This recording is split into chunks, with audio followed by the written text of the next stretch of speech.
Ole chi bai ule voin hi mei mi som le pakua ania ei zanina helaya kan ma thu te hi in mer thria tirna han nei ma satai la helaya pia berami hi puze zahlira ania nakin an ni na te potul da in kan la soyanga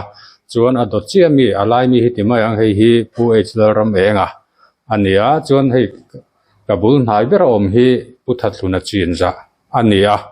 hetiang zong hian soitai la thlir tu tam jok chuanin an mani mel hi thria kan omanga hrelo te po tam tak kan omang a hrelo te ta na fia jok theinan anni pathum hi LADC sarkara ban poimo tak tak pathum lo ni in an pension thak thlenga LADC sarkara na thok anni a ti chuan a pia ber puze zahlir hi LAO ni na pensiona chuan puai ram eng hi executive secretary Mizoram lampang anga kan soidon ni chuan chief secretary kan ti angkha ani a pension na chuan pupa huna puthat huna chin zai hi sport and youth officer ani baka DM and R officer ani bokta ti chuan khang an pension laya an na chel kan han soi tang po khanin council sarkara an poimo hle ni ti kha achiang to tura ngai la ta chuan zanina enga tinge anni pathum hi an ron lan deuh thoda kan ti chuanin hei tunlai politics virvela an pension nu hian anni pathum hianin ZPM an zoma chung chu engwange ani an zom chan engwanga ZPM a khan valut tange ni anni pathum berkher midang po council atangin pension tam takan om thowa chung ho te po chu ZPM a te pon lut veang party danga te pon lut veang amaro chu anni pathum hi sarkar nan tho lai po inkom ngei in thung khom deuh bik ti mai teang khatiang khan nia thian inkom ngei tak tak an nia anni pathum lungrol tak mai in party pakhatan han om le ta dial mai te hi anni tam pe chon reunion te po kai thei tura kan han ngai saka chuwang chuanin kan ngai hlut sak ve maya hei kan han pan deuh roi ania ZPM an lu chan te po kan han soitir dia tanga kan han in zot chawanga tin chumi cheve la chuanin enge motul dang te po kan han soyanga ti chuan anni pathum hi khami LADC sarkara ni na poimo tak tak an chel pialama khanin khotlang le ko rana te po mitangkai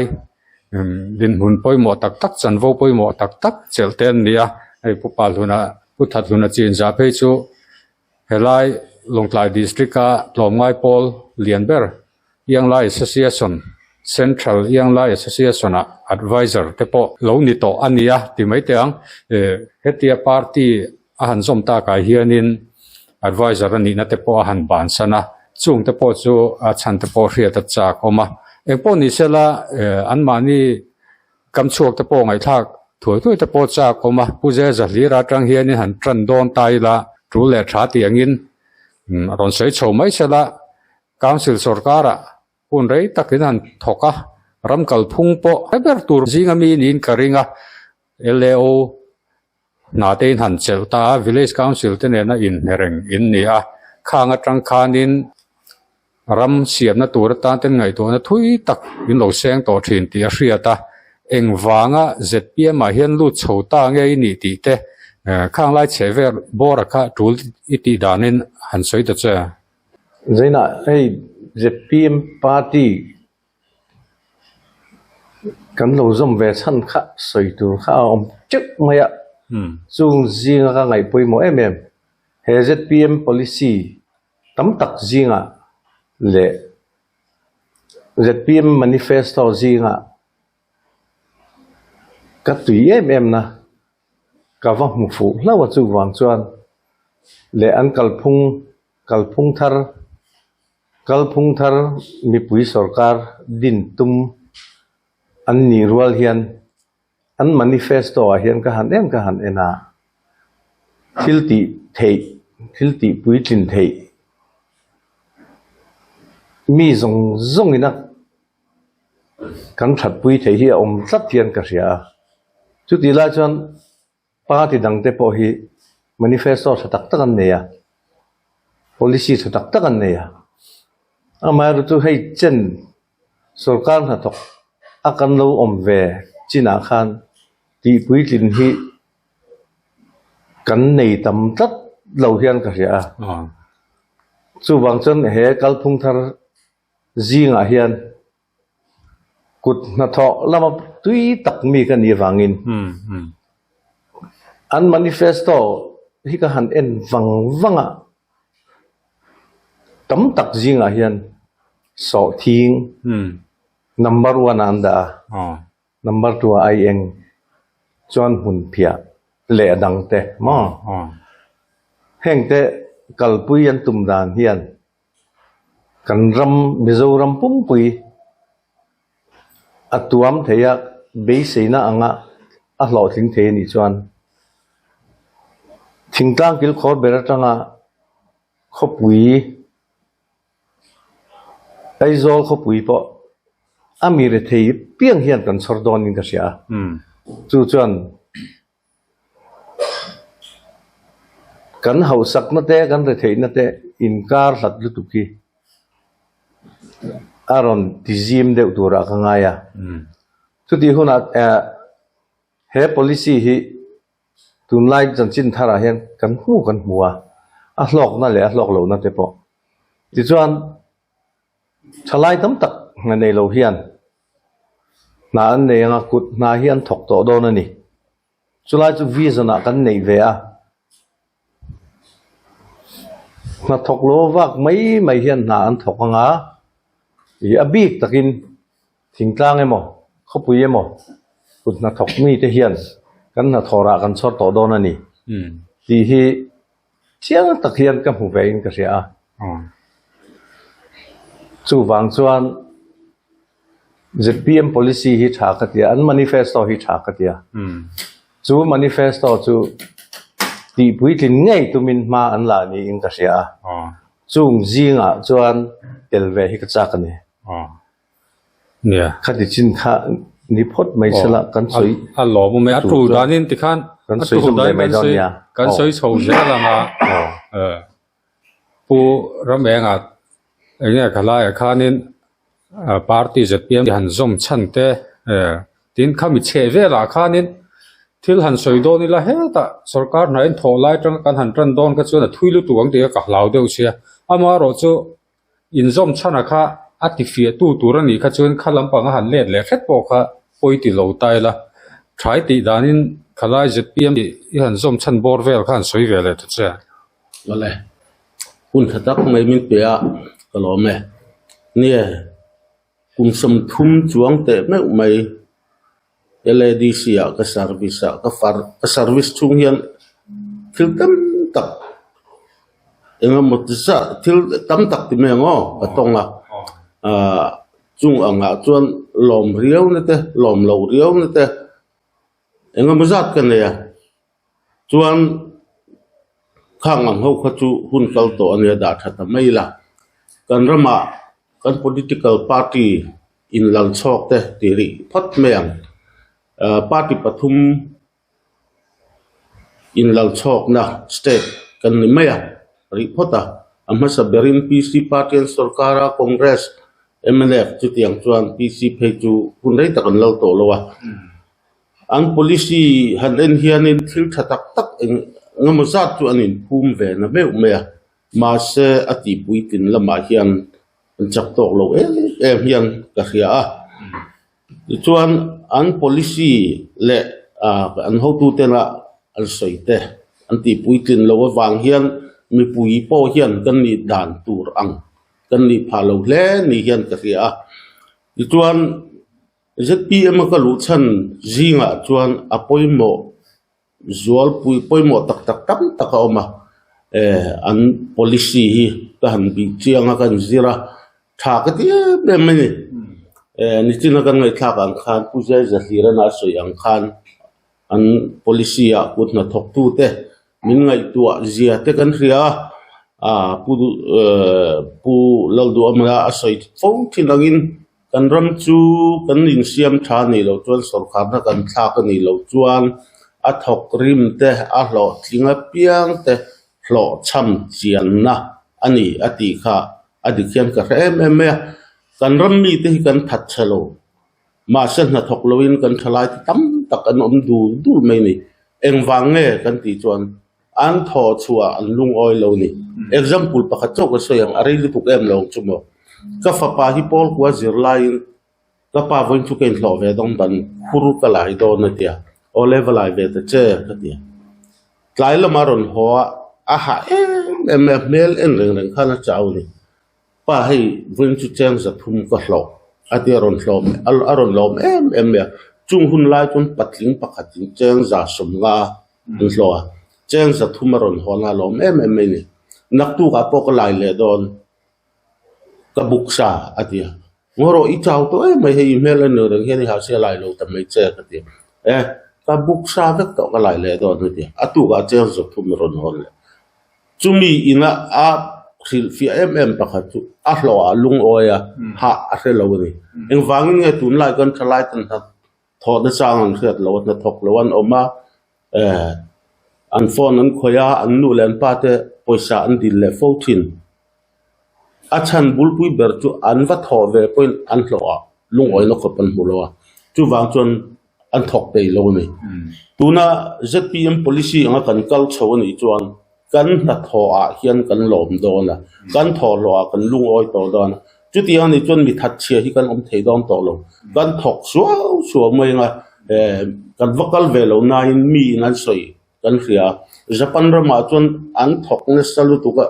jing khowar ti ra tang thim nu thleng nan thoka an ti an tho tam thu an soya khang ang kha kan ram hian kan tong ve thei in ka ring tlata chung huna chuan kan economy lo chang kang ve tonga kan din hunte alo ha dam ve to don ani ti kha ka ngai to na aluta tin chumi piala ma chuan chan tam taka oma ichil kei po hi kut na thok tu fa pa kan ya kut na tho hi nuam ka ti me ma se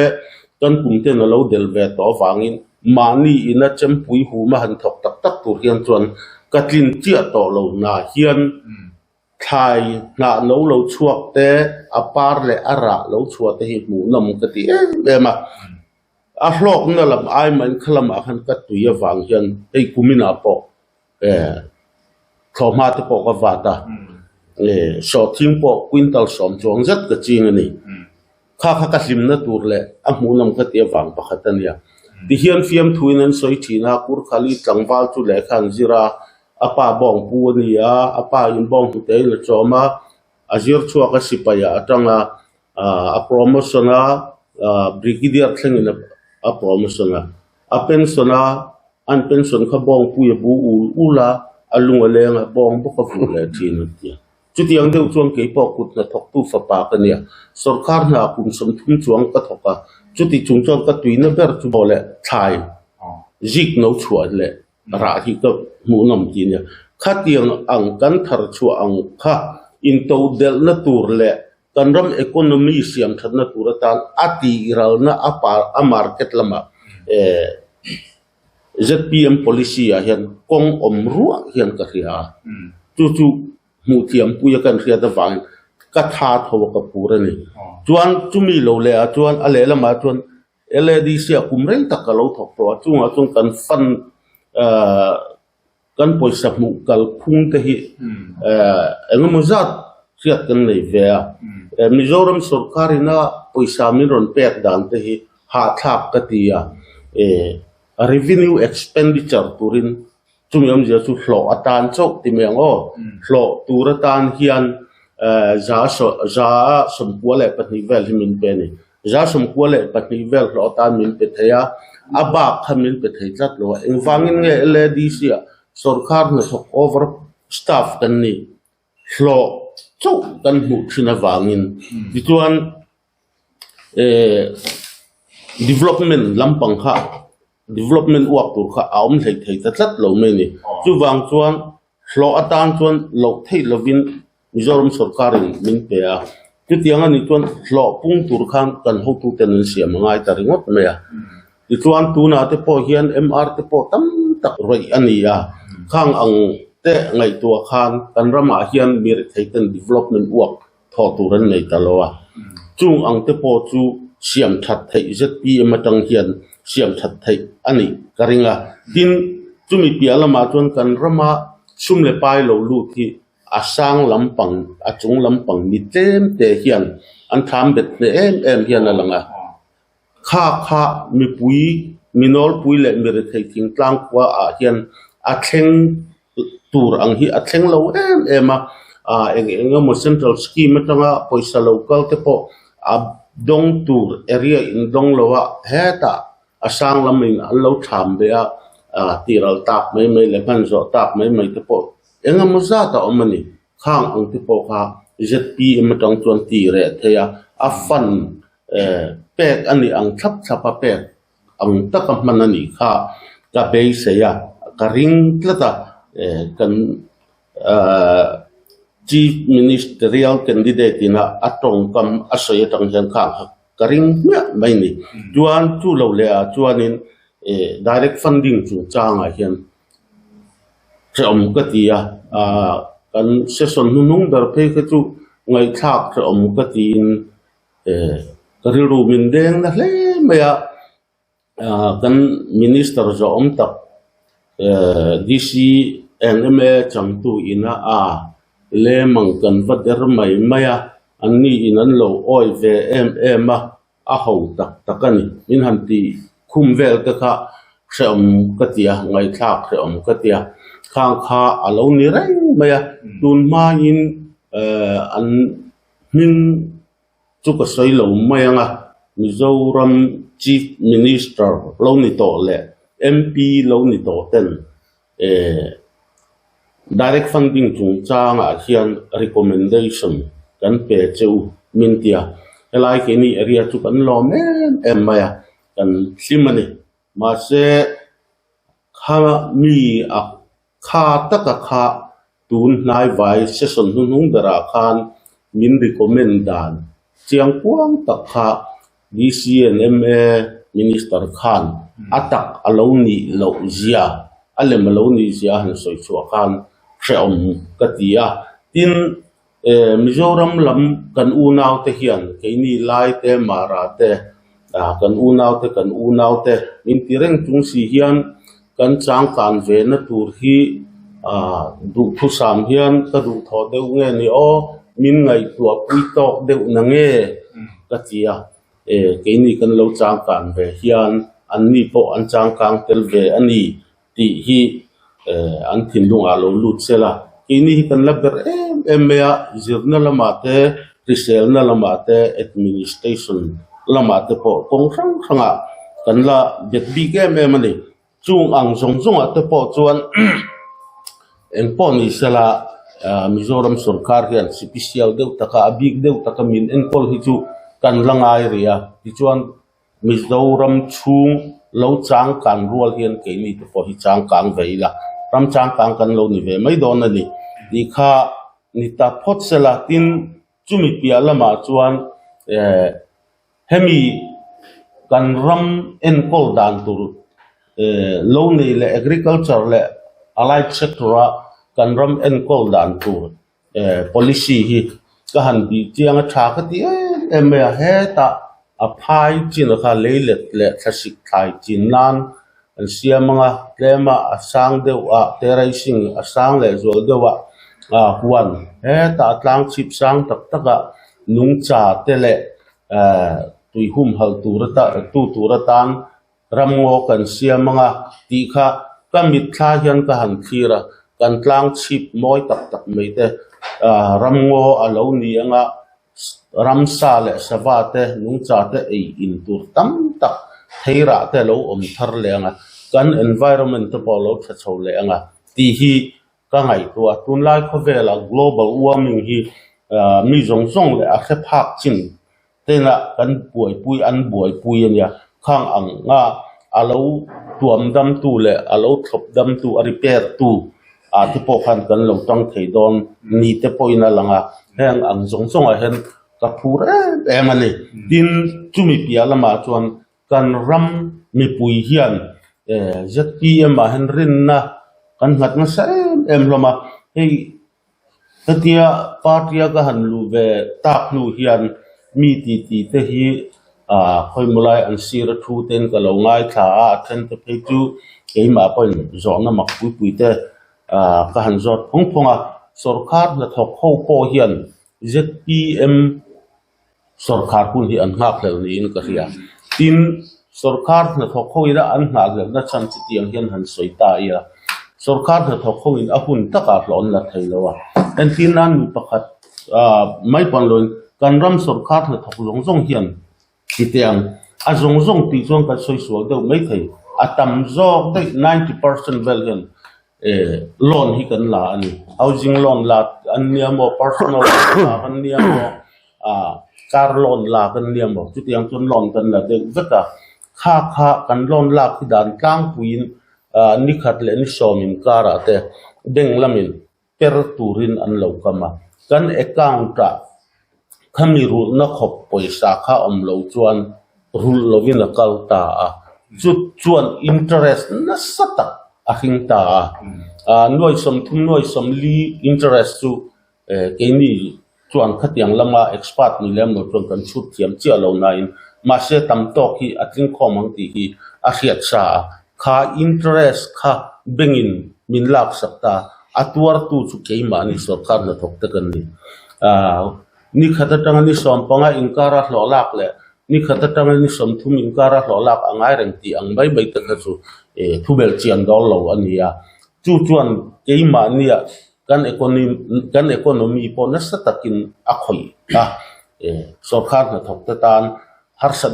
ta ka thana kan fa te fee te eng bilamo eng fee mo chuti ma pe tur tha nis chuti za ta pek tur ti te lo om khang ang ho zong te kha kan pek thei lo pha thi na tu chon kan chung po khasak phung po ati buai vakani chu lo po chu soi tur tam tak kala ne tu na ka tu tok khotila kan soi chho je langa atul danin tikhang kan soi chhowanga heta puthat luna chinza awma ani hi a ZPM zom chan ai main thil dang deuh hlekan zo kol hasak te ka duwa thalai ngenga na thok ania sport and youth services a thoka officer ni na pensiona tin chumi pialama chuan central ULA advisor te nia tin central ULA hianin chanvo ni na chanvo nei lo la hian nei lo hialin ka hresual ani chuanin min lo hre thiam ula chu tianga din hun poimo tak tak lu ania kan zo ma sak duwa chu lai rama om thalai te hi engangin nge I mu dana kha min hril laka duwa kan that chem engwange atianga na thok lo tam tak kan om tak ti te kha ang lai bor vel le thalai su khle khrim hrim hian kan ram kan lo in hruai dan tuna kan in hruai dan te pon nenga amalama kan local dan te pon nenga tianga hian thalai ho ril ru hi eng mo chen chu nang aya thaching turin omin ka halawa khang lai bor ve la kha rem chang ti danin minan hril ma sa de cha ma sain lo thu kan soi ma sangu tanga e zaina media lamte kan chen thum min ron kom tur kan in local hi ka lo khup maya lo thu kan soi ma sa ni sila ne hi zona kha NGO walo in hang ve thi the rol changa tun kheng in hang ve thin kan ni na zona tang chon zona om tak ni ka sia amai ro chu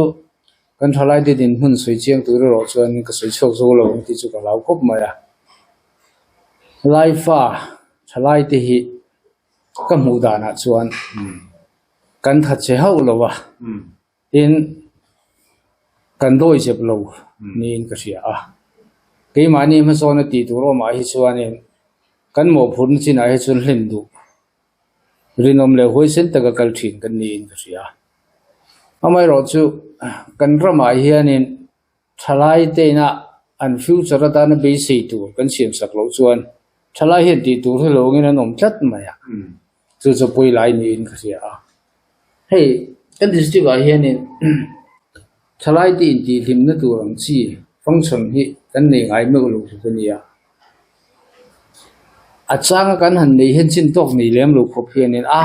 until tu kani an over ani ti ko pe kan om le loi china kan thalai te hlim na tu la an interest tu thil hi kan sarkar le khotlang atang po hi ani be si tu kan pe lo ni in ka sia in film na lama margoi thin tu kan nin zona tanga ka thia phei chuan talent ni chatak nam kan ni abik takin combat sport anga phei hi chuan in life ate aya talent nei tha kan mi ka helwa junior level a phei chuan sub junior level a seng hian Mizoram a hian Lai district long Lai district Lai ti hi aber kan kai pha ni amaro chu senior level kan kai thilo na chan te po hi ni na taka chuan infrastructure lo ma kan ta ni ama kan du to khalai te tang kan ni zo lo wa example ta na thate unia ka riat chu long Lai hian in football playground pakhat taf pha kan nei ve a ma sing center we le ta ni a chu po chu aman choi lo chung khel kan phal lo wa ani dai lo chu ti chung chuan kumina te po khan inter district football championship te kan han ni ve thei mi junior a chuan chu tiang chu kan ni ama se senior level kan nei thei na san kan thalai te malam kan so tak tak thei na san hi infrastructure lo ma kan hi wa te kan economy ne phag lo wa te ni in ka sia chiang tak khian chu wang chuan in kan thalai te a hian be se na tu tam tak an future ta kan ni mek lai in chu mi kan be se na ti nung tu chuan kan ram sarkar in rel bol na tangte kan khodang economic chung ko din economic thir na tangte hian chu kan ban phalo len ka rian ni in rui lowa kan tlan sa mai ti hi central way le thir na tang point adi khop mai mun sang sang te rui lo lu ta kan thalai te min suat na sa re mai kan dia ma se rui lo aya thazo kong dang so turan ni meo lo chuan an hu sun rui lo hi an ban mai ni ka ria chu wangin kan rama he sarkar thalai te ta na chona nei pha sarkar hi om ta se chu mi sarkar kai roi na hnuai a chuan kan thalai ho win ne rui lo ngai kan ti te kong phang sanga ma so na tur se lawa amani in le lo cell phone khoya om mai ho hian an mani in to del na tur hian chak takin thatho takin man la thiam ti ka renga chu ka mu dan deu la khi nia nam ang hian that chia le zor tho tak kan in ka helo chu ni pot te se ne atu danin kan soi zomanga zo du chu kan ei nual hlom ma pu hlira kha han let le zok ka duwa leo inia hun rei tak ti mai te ang thingtlang lam vc ten en pon in nim nai rang nia nang aya LADC chunga thingtlang ji a chiang tur hian tam in ka ring lowa midang pon om tau thonga amaro chu a chiang berta jinga mi ni ka ringa tuna ZPM mi som chan te poi ron soi ta kun na tho te lo ni ta thingtlang lam ho hian an pe ve tak tak ngem ti te chu ril ruwa oma khang anga khanin ani na taka chuan tuna kan din hmuna hian thok mang lova engeng mo mu theina om chuan atu pon kan bo de huam to ani maya ZPM policy hi lai kan mu phak LADC area thingtlang lampang abi ken thingtlang lampang a kut na thok tu te hian an tui pui phado na mi ti kha karil ro chuan om de hlaka khalai bor a khai mu dan min an fil ta cha in zona chu kalom te mai ka soi thui thiam vak lo na in nya he kan LADC area a hian village council eng mazat kan nei jing a hian siat lo kan nei lo win ka sia amaro sarkarin thak adu wanga thak te ro chu kan seng talawa tuna ZPM policy kan soi ni china kan soi thuak toite khang te ka vangai to le ta village council kan district chunga village thingtlang le zual mi puinun ti meng khang kan mu hi chon tu hi nge that chiang le hei thingtlang kan han kala min lo lom tu te an oma an mel hi han enila ke ma ni min lo dor tu chin te kha han enila an mel hi a fi chang maya ni satuar thang ti an riat khop maya ti chuan na thok lo chuan ei tu rom si lawa ni china kan riat ang khan development works le mi pui chan ai hi tlem te kan district council context so wak ani chu ko sai tlem te om kha khan om zia nei si lova tuna ZPM policy ang hian kaltlang theita ila thingtlang kil khor bera tang po hian khang ni china kan soi item pathum te kha lo tin na kan pu thei vek don ni ka mi thla hian oma chung ko re thei bera tang ban engange ai eng so thing marcha mang hian kanin to del lawang akong omsa in na kan thok don lawm a red tresa in kan til thar kan zuar don lawm chu chon phurna sak min pe don ni tuna entir nan ZPM chu alo sarkar ve thei ani chuan Mizorama so thing ke khat cheng somnga ai tlem lovin kan leyang ti thoman rit ta chia songlai ma lam chial hok le soi khoi lai vela ma chuan tuna hen ke ji khat za chuangin an leingam tlat to ni ti chon he da thingtlang kil khor bera po ram kan neya village council in ram ma neya lawatan kumtin a sang kan mang china kumina helama kan ne helama kan mang na kuma kan nei le a khata khan kan na thora in om zia nei don ni ti kan hriat chuan kan zawai hian kan thokonga kan in to delang so thing ai eng marcha quintal somnga quintal zani tharhi a harlovin ka sia ani chuta tang chuan thingtlang kil khor berami po lak khoma akal konga akal ani ngat chuan engange khu lai ma khi lai so lai kan VC ten he lai kan MLA te kan minister te kan district council ho tu te hi dor turin engange jing zanin an omna khwa tangin poisa seng an kalang an ipte an thora lo lut ve to ang om zenein chu ti hun alo chu tiang hun alo thleng ani ngat chuan tu ma hi kan that chiang ka ring lo ne angai nom thalai kha kan hriat chak deuh lai ania nang aya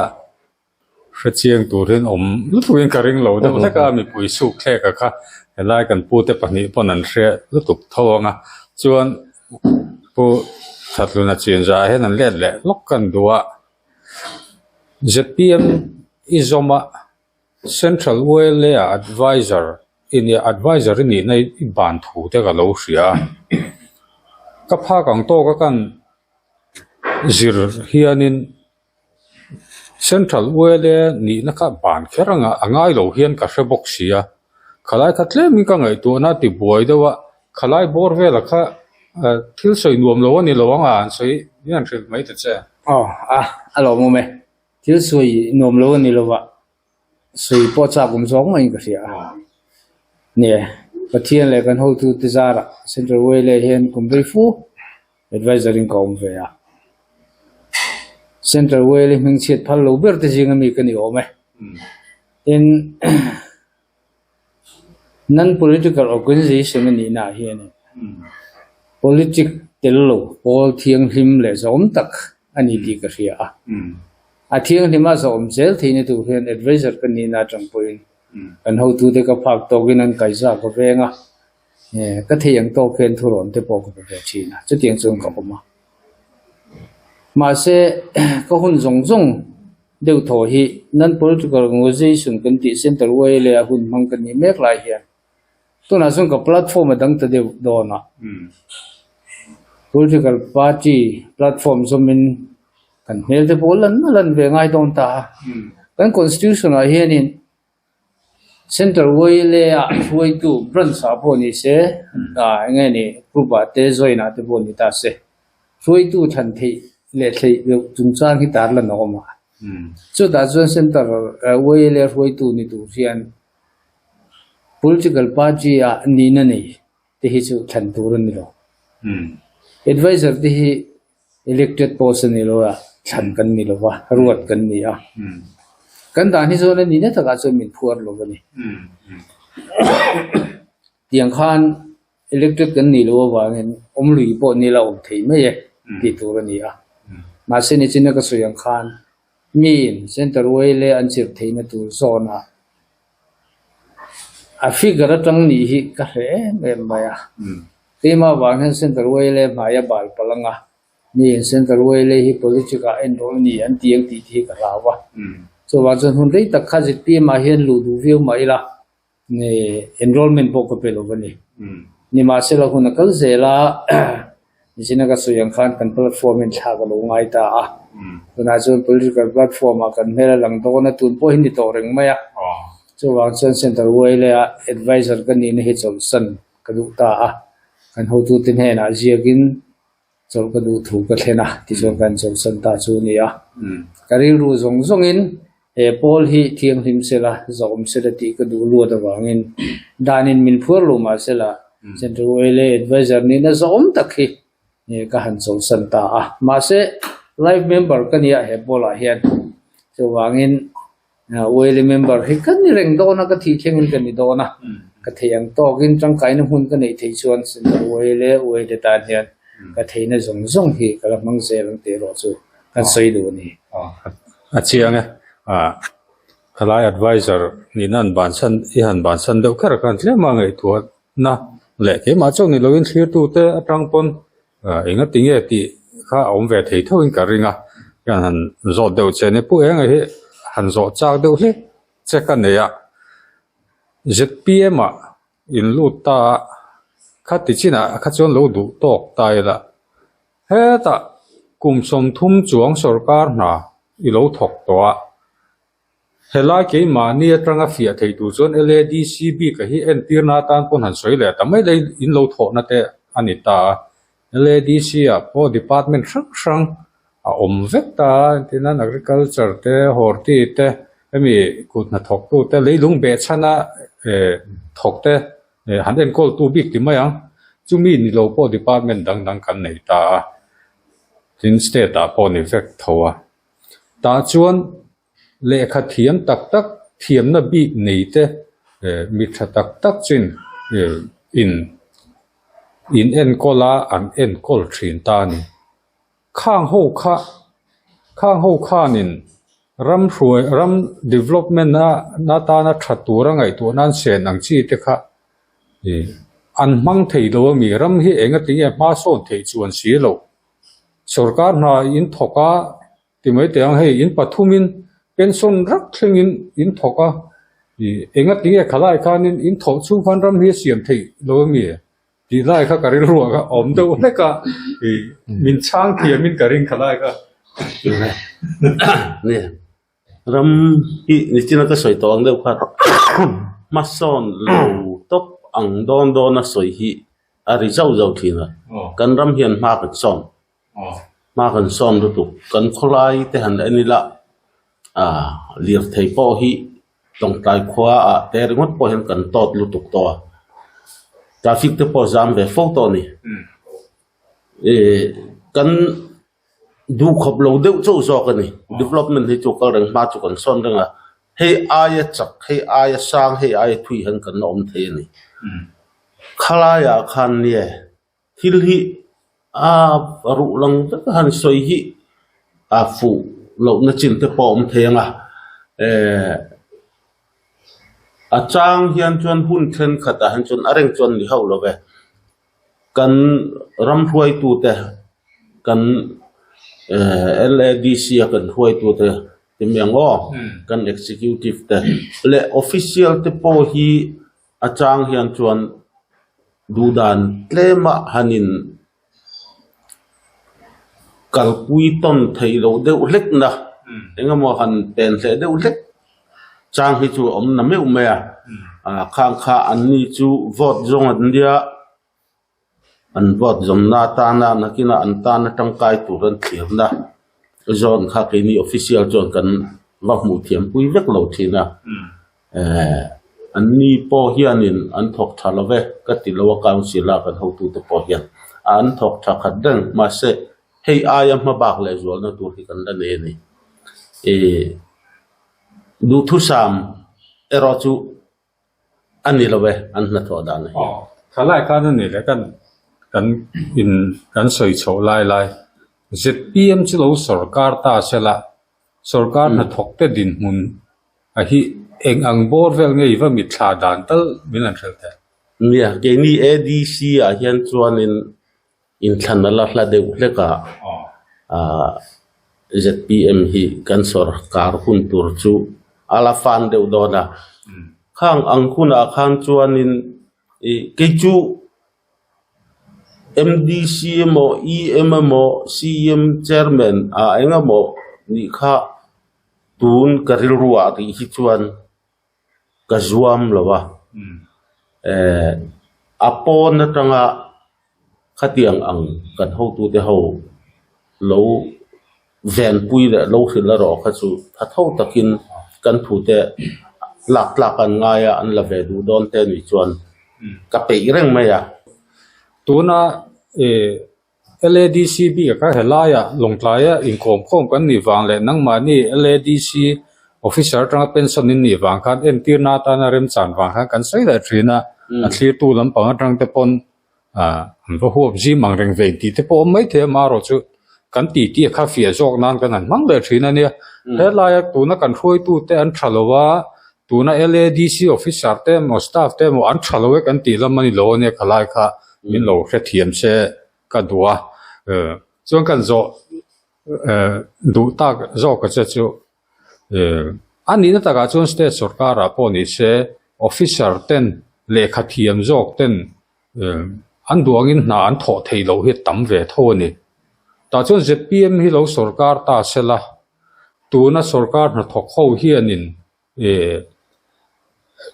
tuna an din hun a hianin ramtan nan thok thengem ti ta kha rilruwa om deuh ta khalai bor vel kha engei thlir dan ti kha executive secretary a pension ni na tang po khanin ngai to na thui tak chu inei sa ka ringa khalai tak kha ni riat kan chak deuh lai khalai a khan chuan ZPM hi sarkar ta sela chu be se na sang tak ka nei a chan chu tuna kan system hi enge ni gan pu te re midang dang kan ram politician te tong kam han ho ila ram hlui zia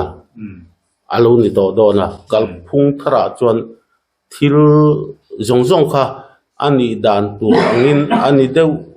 thu to do na fel fai thu to do na na tho dan chung chang ani mo a thok tu te chung chang mo appointment chung chang mo recruitment chung chang mo promotion chung chang mo in du sak na u chuak omlem lovin a thiam te le mi tha te la khom kan tum manga chuan pon lam tang point a thei angin mi tha mi na thok tha ni turin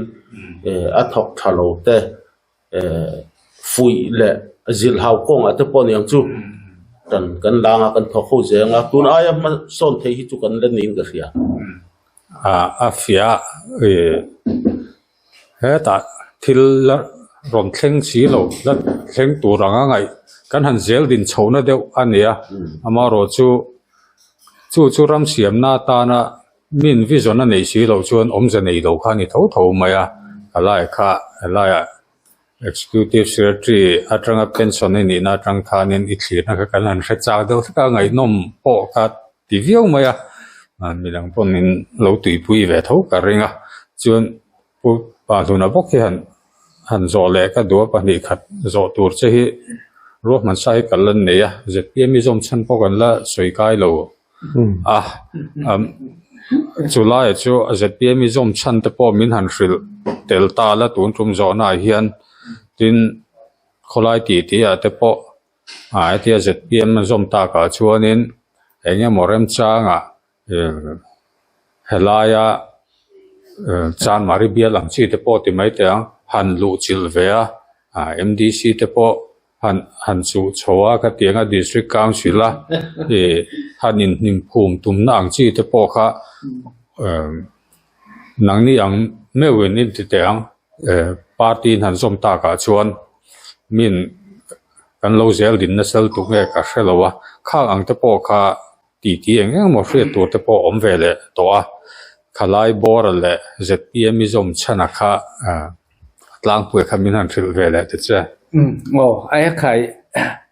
ka hiat lo zong tak thil min ron sei so sak emoni ka ti hial zoka i zon hung zo ka kan chang sang chinga pathian khong ine zara MDC ni tum nei pakhat ma ka nei lawa ka chak mi bok lawa hi district council member of district council ti an zo me maya pathian mi ruat mi puina than chu te hian nia kan policy an than kha jinga hi chuan in ka soi to mu sit rolan ni lawa mu sit pha kon ni lawa ni ma selan bula hian fiam thu ti takhian in kan in kumna ka soi fo maya MDC te ni tum vela nga chan mari ti chun in veng ni tling thei me nga ti te poi ka tok ve tho mai ma se ka chan na chuan tuna hian du thang thei ni ta ila election ngai me lo hian do kan ruak hi EM ni turin tuna kan solkhar kal phung ina na thong hian I thok ve don nia tin do kan ruak min peta sela ka du lowang tin ka lo chak to china kan politician then khat chon an thiat karing district council kumsum ni pasari vel officer in na kan thok ve department rak kan en kola chung kan thona song a chung kan hu tu ten fel lo ven thalo ve tin ni lo vin an thai me freka ni ma sela EM ni chak ve na te CM ni chak ve na te hi kumsum ni pasari chunga kan na tho dan ka bu hian pakhat ma ka nei lo pathian in ka tong min ngai dam sela ka ni ngai ka ring lowa ka be si ngai hek lowa thir tu mi puite po hian in min lo en sak sela min lo ngai thak sak se ka du chu kei chuan a thei ni chuan thang thar te dan kong khong se langa an ma ka sut kok sak thei ni chuan thang thar te dan ka su tang anga ke ma ta ne ro chuan MDC ni vete EM ni vete CM ni vete hi ka tum ngai lawang ti hi an thia da kan soi du ni ta sela tin ZPM ka zom na chana hi kan soi do na nga thui du lek mai thia mi longai ram ram lo ka duwa ami nga hian that na om chu min ka se lawang ming that de wa hian ZPM hi ka zom ani lawa tin mi singa po ming moi du ke in phua aming nei tu kha sual miu chuan ming thadeu kha nom je ni chung lo katia so wan jan ZPM hi aming awang zui kan ni lo wa lut kan ni lo wa political party avui khatna da enrollment ka pe vetlet mai si a chen the royal advisor kan ni na som takte po kan han kal san do chu dia hemi party ko om na chan le ka du na chan hi ni china suyang khana hing wang ni lovin party hi zui tla kan ni le ni lo na tu ka te ve na chu ali dara roi tu he na ni ya pu do ma hi mi zo pa chuan kamirin athinga in mai chana politics chung sang a lein ko ngai lo mai la a performance sang mi zo rama session ate mun sang public speech ani na sang a che dan ka pu te hian zui tla ni ka nga ya in ama hian in en ton tlak ti deu avan ru pu em ti deu na hi kan ya a chan chu akal san to din hun hi aro pu in lian ka ti ya mizo thalai ten mizo tlangwal ten ani kan chak em mun tam tak mizo pa ina ni kan chak em le kan du em tam tak hi pu du me hena kal san in ria ei hi mi then ka chon zong lo ni na zong te pon an te khin ani mai thia cái mai rồi xuân rồi bùi cái tị na nia IPS officer sa tak thalai ten ni kan sak em kha ani chuan kan rama wangin kan san maya tin MP ni ya MP ni na te kha kan rama wangin kan san maya state level a party den jinga president ni te chu Mizoram politics lu to ho hi chuan an chak vek tur ka nga ya ani hi chuan kal san le maya akal san mun po si alien le hian ka ria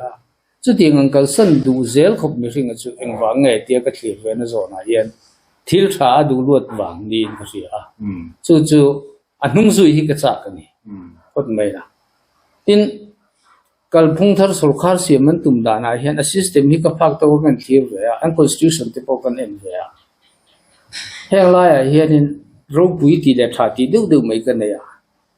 chief minister interior candidate hian party president ani kop thei lo ti te chief minister ka party president ani don lo tin an tram hi ba ani thei don lo ti te ho then khat chuan in politics agan ho thinga kum somli somnga ho chief minister ni do ni da thei do le kan du me chu po kan chu pe me thei an ni ro chuan tram ni ni chung kum so ma ni ma ya an no chuan mi thar an ro chiam so do ti ka chiang ni mai chu tiang ang kal phung ti chu politics a hian mu mai tu ni om lovin ka sia ani chu ni tlat me lai te ro bui ka ti ya ma ro chu khati chung khan cabinet minister te minister of state te chan pol thang kha leader ni na tanga in pui thei chin tam taka om doni na lang sa maya tin a dictatorship viewanga disong ngai thei lai kha oma amai na khatiang development side lam department na chan chi ro chuan ai ve nga ven ro na som le ti thei kha nia ma se chumi veng tur chuan kal phung thar sarkar a hian in valu pa council hi om le tlat mai chuan in leader le chief minister akal puidan kanram kalphung thar sarkar kal puidan tura kan mitling lo deu do ta se khatiang ho kho veng tu mizo pacho ga chon le kathiam ber le thok thaber ti khan sarkar thara chief minister hi aveng do tlat nei si chu tiang de ka mu chuan in ataka he mi te kal da ne hi mu cha kumin ka sia chu wang chuan in rin tlang ning ka sia tin chu mi biela ma chuan in ke mani pathum pi ga hian ZPM kan lusan ka toy te han soilan le ka du chu kan service line kan ti ho thi na thian kom ngai ngang kan ne wan kan soi tan soi ve thin ni hemi ZPM sarkar local dan tu len rom han dan te poi kan soi thi na sang ni som ni pan hi kan pension khan October tha chu mi be chuan kan tuna kan ZPM leader pula du ma ne na hen message po ko bathon ne ya October tha ani chu ta chuan kapu hei tu na chuan LDC sarkar tingin kan retire ve ta kan zelen ve ta Mizoram sarkar kalphung thar asiama irul ke pen ve tur hian kan in pe ve to ti in message ka bathon ne a chu ting chuan in ZPM sarkar be se na kan nei dan te tin autonomous council chung changa ama nge ina autonomous council ho te hi kanta na har sat na siama tum lo dan te a thei chin china chuan in convention saka huam dan te Mizoram budget session nung ber kan ngai thla ka tang te le mara autonomous district council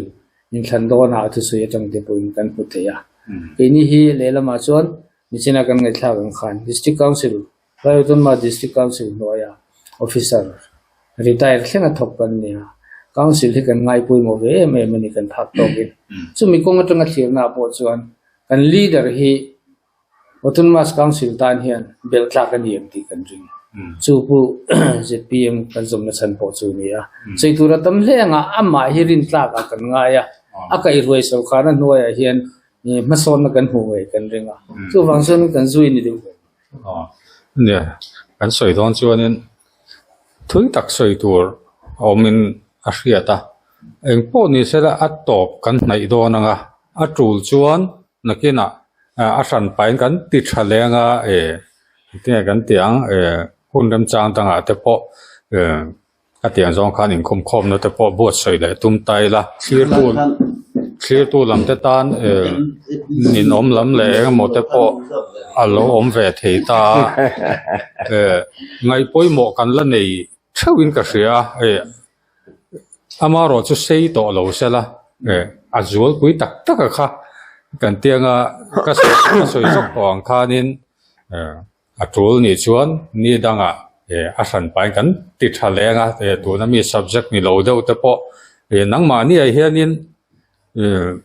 a politics lampang ngor ni lo pon hemi khotlang in rel bol na le ram in rel bol na hrim hrim a pon thil ngai nom deuh hai chu tu riat tamani ti hi lang reng maya zanin chu a party zong khan thil kha kan kalpui laklo deuh sia khalam ne na han kai kop kha akak na sadon lu tuk sia kha wang khanin subject kan thlang de a topic kan thlang de kha thil rem chang ani to si lawa a top lam kan hlenga pu hira kan somanga kan han soi bak thila emo soi to tanga han thual nom ngai emo engemo la ya kha inen tối tế in soi kan tum tiang jin khan kan ngai thla to hun ri tak to tanga ke ni pathum hi in kom ho kan nia chuan he party kan ron zom don hian kan du dan le kan mi mal ngai dan kan soi ho ta ni sina pu pa ron nan soi ang khan ke ni pathum mi amak khop mai ti thei hi kan nei tlem via win karinga kan ram le nam tan tho thei hi kan nei tam lawang chu ti rual chon ke ni pathum hian kan ti ho na ta hen VC ho khat VC member remo MDC ni emo M11 ni emo khang khak Bialville kha kan ru om tat lo ni amar chu kan ru lian per chu ke mani aya kho sak har sa te leirem an lo ra ve theina tur ta na akong om sa musa renga kan kalpui theinan kan chung tin timayang athok tam chuan anei tamanga thok tlem chuan anei tlemang khami anga mi pui te ke mani aya re thei vel as well te kong kan suai theinan khan he party kan lo zomani sulai te chu ti tu te khan min riat sak ta ula kan thei to kin chun zani na tul ni chuan kan beyang ti kha kan sei le kerang e alo mai pu mai hi engemo atop lampang ata ni china kan ngai thak ang khan ke ho hi hei ka u min chang tu chia hi sa kha jakwa sampua pani khan MDC appoint pe ve to politics sa hian zuang ru ta naw te na chon enga ma chen kha chu kan han back up ve na in thui tak phe chu kan selawa official kan ne wangin hetia kan pension nuwa ZP emakalu ve nu hian mi then khat chon ni chin kan ngai thak ang khan MDC ni ve tum emo in pe ve don ni mo in pe ve roi tling nge yang temin ti fowa kha chu an mi du sak na la ni chol moi na tong kama ka da VC ni mo MDC ni mo MLM ni mo MPN ni mo in candidate ka tun karil ruwa chon tun thlenga ri chon ala omlo katat vote zon kala tum reng lo tum da kala nei reng ri lo lai te kha ke po kan bel ve du ni ma se party tang in ram kan siam tha thei ma na ti kha kan thil tum bul pui beran ni mai akila lungpui mo lung te pakatal lo ni ve hrim hrim kha tuna chuanin ani mai lang reng mai in thian pathum ril ruai chu tlang do mai hian lang sa hi om hrim hrim amaro chuin ron soya afia le zualta clear tu tam jok ten keinina in ril ru kan ron trom pui pha kang chuwa ron trom pui phalo kha tam tak an om ve tho in ron soi chuwa ka lomum khop maya upa luna engemaw han bel du lo mem nè tối tên đây kan thiền ho ti han kan han lu ta je pm party mi le sa kan ni ta kan thei to bin thiền pa so yang kha je pm tan han kan tang do na kan thei le song song in in he party hian atum ang hi ati rotling lowa namin lo kan bi si anga party thil tu mang kal don lo ni chuan kan ho tu pa na soyangin JPM apo kan om rek lo mai thei ti te po kha ni delta sela tin sorkhana kan tholai puin en ho tu ten ni ya ke hi su ko tangkai vak lo enga ma hian anni pan hi ro hi su JPM party tan po han tangkai hle ang ti ka ringa an nung kan zui ve don ni ya na thu khat vo chung kan kal su se langa ke ma hi chon chuan tu kan nei lo ka thian te pan hi ro hi su kan ram tan JPM party tan po han tangkai hle ang ti ka ringa ke ma po na thei to kin ka chak na zong zong in an kai zo veng in an nu hen ka kal ve ze lang ke mai ro chu ti thei ka nei tlem hle ni te ro chu kim sia e ka kan ni se ka lo me a top lam kan thai anga anni pathuma hi atir lama email riat tina kan nei to top lama kan soinon le ko nga helai ka bu nai bera mi pu that luna chin za ania dot chia mi pu e chilaram enga a pia bera mi pu je za lira ania te khan he anni thian thum hian in ZPM an han zoma ZPM anni pathumina in ko mai view mani sela lungrol taka ZPM an lut ta diala chuan nge mo chan le ti te ka riat kan han cha ka zanina kan han pan ania thui tak sei tak soi tur le kom na turan oma ni china kan an soi ta ga khanen party chung chang ni lowa po helaya tual chung in rel bol na le ram kal pung hrim hrim po hian ami mal tin po hi kom do ni la ngai nom tak vek tur hi ania maro chu hunin min dai lowa voi khata fruit vek sen ni lowa engpo ni se khati chin kha tun tu ma kan thlir thei chu ni